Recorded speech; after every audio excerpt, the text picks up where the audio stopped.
तू मुझे कुछ नहीं कर सकती। तू एक तुच्छ सी नागिन है, अभी बच्ची है तू मेरे सामने। और एक शक्ति का गोला नरगिस की तरफ फेंकता है, जिसके वार से नरगिस घायल होकर फिर एक लड़की के रूप में जमीन पर गिर जाती है। नागेश ये देख नहीं पाता और नरगिस को बचाने कालगुरु के सामने आ जाता है। कालगुरु, तुझे नरगिस को छूने से पहले मुझसे लड़ना होगा। अच्छा हुआ तू आ गया, तूने मेरा काम और भी आसान कर दिया बच्चे। और पानी पढ़कर नागेश के ऊपर फेंकता है। नागेश उसके इस वार से शक्तिहीन हो जाता है। कालगुरु, तेरी लड़ाई मुझसे है, नागेश से नहीं, रुक जा।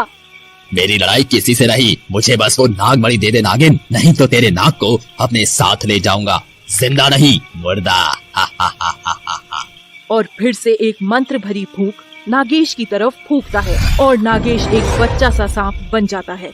रुक जाओ कालगुरु, तुमको जो चाहिए मैं दूंगी, लेकिन नागेश को छोड़ दो। तेरा नाग तो शक्तिहीन हो गया है, अब ये नाग रूप से मनुष्य रूप कुछ ही समय तक ले पाएगा। अगर ज्यादा देर रुका उसी मनुष्य रूप पे तो ये जिंदा नहीं बचेगा। कालगुरु नागेश को मंत्रों से एक सोने के अंडे में कैद कर देता है। नरगिस उसे अंडे से बाहर निकालने के लिए वापस नागिन रूप बनाकर अंडे पर फुंकार मारती है, लेकिन कालगुरु के मंत्रों की शक्ति ज्यादा होने के कारण ऐसा नहीं कर पाती। तो तू ऐसे नहीं मानेगी, ले तेरे नाग को ही खत्म करता हूँ। रुको कालगुरु, वचन दो कि नागमणि मिलने पर तुम मेरे नाग और मुझे छोड़कर चले जाओगे। ठीक है नागिन। नरगिस नागमणि को एक पत्थर पर प्रकट करती है, लेकिन नागमणि के बिना वो शक्तिहीन हो गई थी। उसके शरीर में अब ज्यादा शक्ति नहीं बची, वो बेहोश सी हो गई। मौके का फायदा उठाकर कालगुरु ने उसे अपने आदमियों से पकड़ने को कहा। नागेश को जैसे ही मानव ने छुआ तो उसकी शक्ति बिल्कुल क्षीण हो गई। मैं तुझे भी अंडे में कैद करके अपने साथ ले जाऊंगा। और नरगिस को भी सुनहरे अंडे में कैद करने के लिए मंत्र करता है। हैं? ये क्या, जिसने नागिन को छुआ वो नाग बनकर मर रहे हैं? सच में बड़ी ताकत है इसमें। कालगुरु मणि लेने मणि की तरफ जाता है, लेकिन देखता है कि किसी ने उसे पीछे से पकड़ लिया है। अरे ओ बाबा, वो नागमणि मेरी होगी, तूने मेरे लोगों को भी मरवा दिया। मैंने कहा छोड़ मुझे, नहीं तो तुझे भी नाग बना दूंगा। तू जिंदा रहेगा तब ना।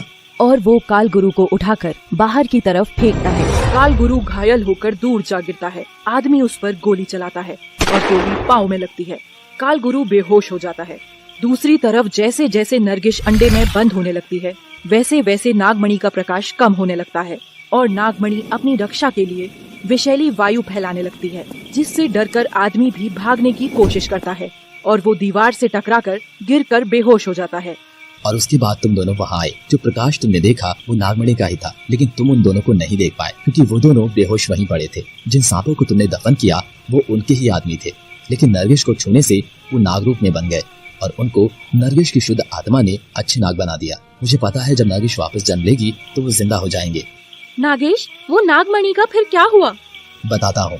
नागेश को कुछ बेचैनी होने लगी और वो फिर से छोटा सा नाग बनने लगा। रवीश, ये तो फिर से नाग बन गया, अब हम क्या करें?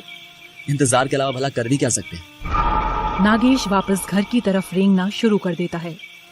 देखो, अभी तो हमें भी उसके साथ चलना चाहिए। चलो। तीनों घर आ जाते हैं। रात होने के कारण तीनों सो जाते हैं। फिर सुबह होने पर नागेश कहाँ चला गया निरूपा? पता नहीं, कल तो यही था। 5 अमावस्या बाद दोनों खंडर की तरफ चलने लगते हैं। अचानक से उनको किसी लड़की के चीखने की आवाज आती है। बचाओ बचाओ! दोनों तेजी से आवाज की तरफ भागते हैं, लेकिन जैसे ही उसके पास पहुंचते हैं तो देखते हैं कि एक लड़की को सांपों ने चारों तरफ से घेरा हुआ है। तभी नागेश वहां पहुंचता है और लड़की को अपनी बाहों में उठाकर सांपों के घेरे से बाहर ले आता है। नागेश को देखकर सभी सांप चले जाते हैं। नागेश, तुम कहाँ चले गए थे? हम लोग तुमको ही खोज रहे थे। नागेश उस लड़की के ऊपर लेटा हुआ उसे ही देखे जा रहा था और वो लड़की नागेश को। फिर अचानक लड़की बोली, हटो अब। कौन हो तुम और यहाँ क्या कर रही हो? मेरा नाम रजनी है, मैं तो बस यहाँ घूमने के लिए आई थी। रजनी, बड़ा प्यारा नाम है, बिल्कुल तुम्हारी तरह ही। प्यारे तो तुम भी बहुत लगते हो। धन्यवाद मुझे बचाने के लिए। वैसे तुमने अपने बारे में बताया नहीं कुछ। मैं बताता हूँ, ये नागेश है, ये निरूपा है और मैं रवीश। नागेश, तुम कहाँ चले गए थे बिना बताए? कहीं नहीं दोस्तों, अच्छा छोड़ो उसे, अब मैं साथ ही रहूंगा तुम्हारे। अच्छा, मैं चलती हूँ, बहुत देर हो गई है घर से आए हुए। कहाँ है तुम्हारा घर? मुस्कुरा कर बोली बड़ी जल्दी में हो जनाब। और चलने लगती है। फिर अचानक पीछे पलटकर देखती है और बोलती है, वहीं थोड़ी दूर बरगद के पीछे। और चली जाती है। नागेश उसको जाते हुए देखता रहता है। नागेश गई वो अब। अगली सुबह नागेश उठकर उसी जगह पहुंच जाता है जहां वो कल रजनी से मिला था। कुछ देर बाद रजनी भी वहां आ जाती है और बिना कुछ कहे नागेश के पास बैठ जाती है। रजनी, नींद नहीं आई ना रात? रजनी फिर हाँ में सर हिला देती है। नागेश, क्या कर दिया है तुमने मुझे? रात भर तुम याद आते रहे, तुमसे मिलने का मन करता रहा। अपना हाल तो सुना दिया, और जो तुमने किया है उसका क्या? न सोने दिया न खाने दिया। सच कहूँ तो अब तुम्हारा हो जाने को मन करता है, बस तुम्हारा। और धीरे धीरे अपने हाथ को रजनी के हाथ पर रख देता है। नागेश। और धीरे धीरे आंखें बंद कर लेती है। दोनों एक दूसरे में खोए हुए थे। तभी नागेश को किसी के वहां आने की आहट होती है। रजनी, चलो यहाँ से, कुछ खतरा है।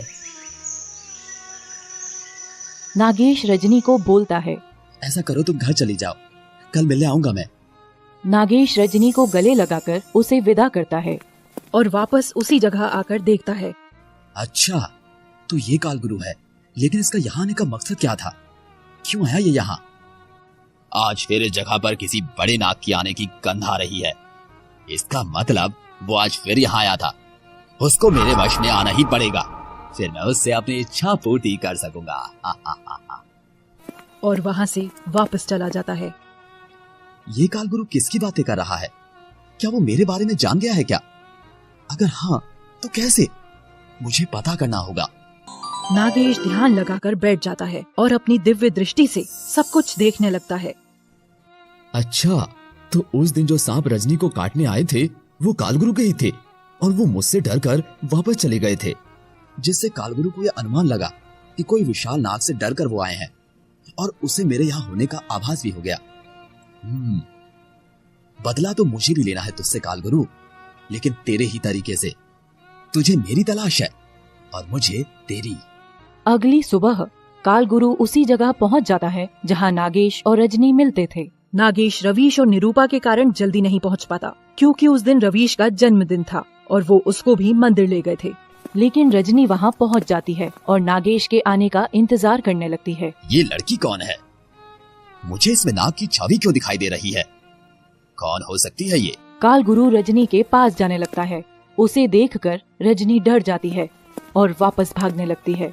रुक जा लड़की, तुझ पर जहरीले नाग का वास है।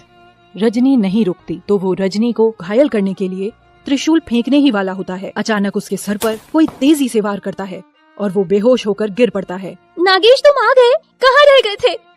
तुम्हें पता है कितनी परेशान थी मैं तुम्हारे बिना, और ये पाखंडी पता नहीं क्यों मेरे पीछे पड़ गया। नागेश, ये मुझे बोला कि मुझ पर नाग का साया है। नागेश रजनी को गले से लगा लेता है। कुछ नहीं है रजनी, चलो तुम यहाँ से। नागेश, हम कब तक ऐसे छुप छुप कर मिलते रहेंगे? नागेश, तुम शादी कर लो ना मुझसे। शादी? मैं शादी नहीं कर सकता तुमसे रजनी। और वैसे भी मेरा भी कुछ काम बाकी है, पहले वो पूरा कर लूं फिर। नागेश, मेरी आंखों में देखो, क्या मैं तुम्हें अच्छी नहीं लगती? भला क्या कमी है मुझ में? कमी? और तुम में तो कमी हो ही नहीं सकती। तुम अनोखी हो, अलग हो सबसे, और उससे भी बड़ी बात कि दिल के करीब हो तुम मेरे। ओह नागेश, बस भी करो, बस शुरू हो जाते हो तुम। अच्छा ये बताओ, तुमने जिसे मारा वो कौन था? वो कालगुरु है, एक तांत्रिक। उसे किसी सांप की तलाश है। तुम उससे दूर ही रहना रजनी। अरे पागल, मैं कोई सांप हूँ जो दूर रहूं? कहा ना, दूर रहना उससे बस। ठीक है नागेश। रजनी नागेश से मिलकर वापस जा रही होती है कि रास्ते में उसे कुछ आदमी पकड़कर तांत्रिक के पास उठा लाते हैं। कालगुरु उसे ध्यान से देखता है और बोलता है, तुम तो नाग नहीं हो, लेकिन तुम में मुझे नाग क्यों नजर आता है? कौन है तू? मैं बताता हूँ। नागेश को देखकर कालगुरु अचंभित हो जाता है। अच्छा, तो वो तू है जो इस लड़की के शरीर में रमा है। नाग का प्रेम, वो भी एक मानव कन्या से। अब तो कोई कहीं नहीं जाएगा, तू भी नहीं। जैसे तेरी नागिन को मारा था, वैसे ही आज तुझे भी मरना होगा।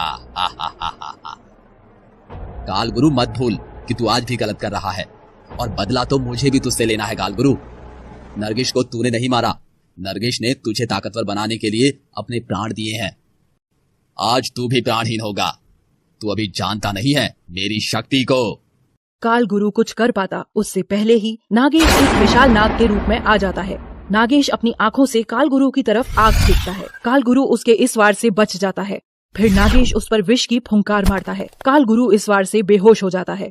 नागेश रजनी को लेकर वहाँ से चला जाता है।